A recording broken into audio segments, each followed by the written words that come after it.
Nearly 40% of Americans say they couldn't cover a $400 emergency without borrowing money or selling something. That number comes from the Federal Reserve Survey on Household Economic Well-Being, and it isn't about laziness or bad choices. It's about never having a system. If you're bringing home $2,000 a month or less, budgeting probably sounds like something designed for people with money left over. But here's what actually happens when people at every income level start tracking where their money goes. They find room they didn't know existed. Not always a lot, but enough to start changing the direction things are heading. This episode walks you through building a real working budget from nothing. We're talking about how to decide which expenses come first, how to track your spending without making it a second job, and how to find even a small amount to set aside when every dollar already feels spoken for. The question this video answers is a simple one. When money is genuinely tight, can a budget actually help, or does it just make the stress more visible? By the end, you'll have a clear answer and a place to start. A budget is simply a plan that tells your money where to go before the month begins, instead of wondering where it went after. That is really all it is, a written decision made in advance. Here's how it works at its core. You add up every dollar coming in. Then you list every expense you know is coming. You match those two numbers together and make sure spending never exceeds income. When there is a gap, the budget shows you exactly where it is, so you can close it with intention rather than panic. Think of it like a map. Without one, you are navigating by feel, and small leaks in your spending stay invisible. With one, you can see the whole picture at once, even on a tight income, and that visibility is what gives you options. The budget does not tell you to stop spending on things you value. It just makes every dollar visible and intentional, so nothing slips through unnoticed. That shift from guessing to knowing is where the real power comes from. Here's why this actually works, and it comes down to something behavioral economists call mental accounting. Your brain does not treat all money the same. Even when the total amount is identical, money that has been labeled and assigned a purpose feels different from money that is sitting in one unnamed pile. When everything lives in one account with no categories, your brain struggles to track what is truly available, and that uncertainty almost always leads to overspending or anxiety, sometimes both. But the moment you give each dollar a job, even a simple one, your brain shifts into a different mode. Suddenly, the rent money does not feel available for takeout because in your mind it is already gone. The small savings you set aside feels protected because it belongs to a different mental bucket. This is not a trick. It is how your brain naturally processes ownership and loss. And when you work with that tendency instead of against it, budgeting stops feeling like a fight and starts feeling like clarity. On a tight income, that clarity is not a luxury. It is the thing that keeps a small shortfall from becoming a real crisis. And it is the thing that shows you, often for the first time, that a little breathing room was there all along. So let's build your budget right now, starting with step 1. Grab a notebook, your phone's notes app, or a free spreadsheet. Whatever you will actually use is the right tool. Write down every source of money coming in this month. Your paycheck, any side work, any benefits, add it all up. That single number is your foundation. Now step 2, list your 4 most essential expenses first: housing, utilities, food, and transportation. These keep you safe and able to work, so they get paid before anything else touches your money. Next to each one, write what you actually spent last month, not what you wish you spent. Honest numbers only. If you're not sure, check your bank history or receipts and do your best estimate. Step 3 is where things get real. Add up those 4 essentials and subtract the total from your income number. Write down whatever remains. That remainder, even if it feels small or even negative, is the number your whole plan is built around.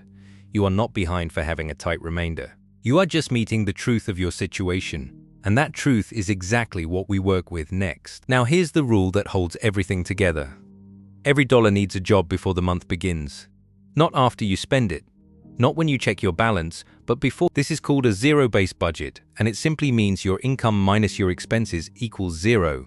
That does not mean you spend everything. It means every dollar is assigned somewhere. Whether that is rent, groceries, a small savings transfer, or even an emergency cushion. When money is tight, this matters more than anything else. Without a plan, urgent expenses always beat important ones. Your phone bill feels pressing today, so the thing you actually needed that money for gets pushed aside. A zero-based plan stops that cycle before it starts. Once your dollars have assignments, something surprising happens. You start to see the gaps. A subscription you forgot, a habit that costs more than you realized, small amounts that were quietly leaving without doing any real work for you. Those gaps become your breathing room. This connects directly to the next piece, which is knowing which expenses to place first and which ones can flex. Because not all spending is equal, and the order you fill in your budget makes a real difference in how stable your month feels. Let's look at two people with identical situations to see how this plays out in real life. This is a hypothetical example, but the numbers are realistic. Priya and Darnell both bring home $1,800 a month. Rent, utilities, groceries, and transportation cost, each of them $1,580, that leaves $220. Darnell doesn't track anything. Small purchases happen throughout the month, a coffee here, a forgotten subscription there, and by day 22 he has $14 left and no idea where the money went. He's not irresponsible, he's just operating blind. Priya spends the same $1,580 on essentials, then she writes down every remaining dollar. She spots a $17 streaming service she forgot about and cancels it. She moves $40 into a separate savings account on payday before she can spend it. She budgets $163 for everything else, tracking it weekly in a simple notes app. By month 3, Priya has a $120 saved. It isn't a fortune, but it's a starter emergency fund. It means one small crisis won't immediately become debt. Same income, same fixed costs.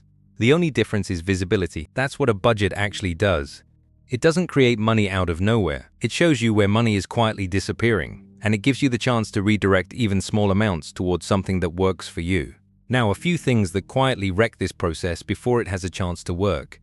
The first is skipping irregular expenses. Things like a car registration fee or a back-to-school cost only show up a few times a year, but when they arrive and you have no plan for them, they blow a hole in your budget. Write those down now and divide them into monthly amounts you set aside in advance. The second is rounding your expenses down to feel better. If groceries cost you $310 last month, write $310, not $280. An optimistic budget is not a budget. It is a wish list. Your numbers need to reflect reality, even when reality is uncomfortable. The third is abandoning the whole system after one bad week. Life will interrupt your plan. An unexpected bill will appear. You will overspend a category. That is not failure. That is just a normal month. What matters is that you open the tracker again the following week and adjust. The budget does not require perfection. It only requires that you keep returning to it. These are the moments where most people quit, and quitting is the only thing that actually does not work. Now, you might be wondering if any of this actually holds up when money is really tight. Not a little tight. Genuinely, paycheck to paycheck. Nothing left over tight. The honest answer is yes, but with one real caveat you deserve to hear. A budget on a low income works best as a tool for clarity, not magic. It will show you exactly where every dollar goes, and most people discover at least a few dollars they did not realize were slipping away each month. A forgotten subscription here, a habit there, small things. But small things add up when you catch them early. What a budget cannot do is create money that is not there. If your income genuinely does not cover your core needs, the budget will make that visible, which is actually useful information, because it tells you what needs to change first, whether that means side income, a lower bill, or a benefit you qualify for but have not claimed yet. The tracking method itself requires nothing more than paper and a pen. No app, no spreadsheet, no phone plan, just honesty and 10 minutes a week. So yes, this works on a low income. It works especially well on a low income because when the margin is thin, knowing exactly where you stand is not optional. It is the whole game. So that is the full picture of building a budget from zero on a tight income. This episode is part of our core budgeting series here on Financial Smarts, sitting right alongside our videos on debt payoff strategies and building your first emergency fund. Together, they form a complete starting point for anyone ready to take control of their money. Your one action for this week: write down every dollar you spent in the last 7 days. Just that. No judgment, no changes yet.